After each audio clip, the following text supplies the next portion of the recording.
દર્શક મિત્રો નમસ્કાર, પાટી ટીવીમાં આપનું સ્વાગત છે। ટંકારા પોલીસ સ્ટેશનમાં જે એક મર્ડર કેસનો આરોપીની ગણતરીની કલાકોમાં શોધી કાઢતી ટંકારા પોલીસ ગુનાનો જે છે એની અંદરમાં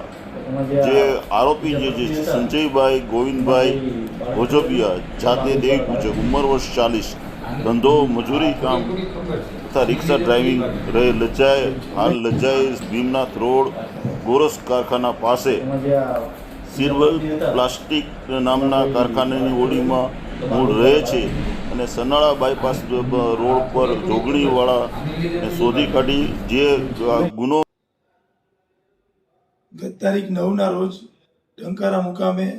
એક ખૂનનો બનાવ બનવા પામેલ છે, જેમાં આરોપી સંજય ગોવિંદભાઈ ભોજવિયા, દેવી પૂજક ને આશરે 1.5 વર્ષ પહેલાં મોરબીમાં રહેતા હોય ત્યારે બાજુમાં જ રહેતા આ કામના મરણ જનાર શકુબેન નામની મહિલા સાથે પ્રેમ થઈ ગયેલ અને તેના કારણે તેમના પત્ની ગંગાબેન તેમના બાળકોને છોડી અને સંજયભાઈને છોડી અને જતા રહેલ હતા। ત્યારબાદ આરોપી સંજયભાઈ 4 બાળકો અને શકુબેન સાથે રહેતા હોય તેમાં ટંકારા મુકામે ભીમનાથ મહાદેવની સામે આવેલ ઝૂંપડામાં આ રહેતા હતા દરમિયાનમાં શકુબેન અને અગાઉની પત્ની ગંગાબેન બાબતે ઝઘડો થવાના કારણે આરોપી સંજયને ખૂબ જ માથાકૂટ થતી હોય, બંને અંદર ઝઘડતા હોય।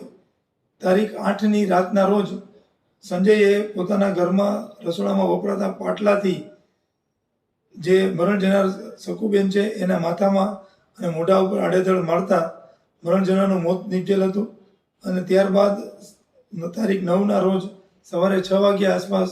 આ આરોપીએ મરણ જનારની લાશને છકડો રિક્ષામાં નાખી લજાઈ ભીમનાથ રોડ ઉપર આવેલ ડેમી નદીની સામે બાવળની કાંટાળી જાળમાં નાખી અને લાશનો નિકાલ કરેલો હતો, જેથી આ બાબતમાં ગુનો દાખલ કરવામાં આવેલ અને આ ગુના કામે સંજય ગોવિંદભાઈ ભોજવિયાને પોલીસે ગણતરીના કલાકોમાં જ અટક કરી અને આગળની કાર્યવાહી હાથ ધરેલ છે।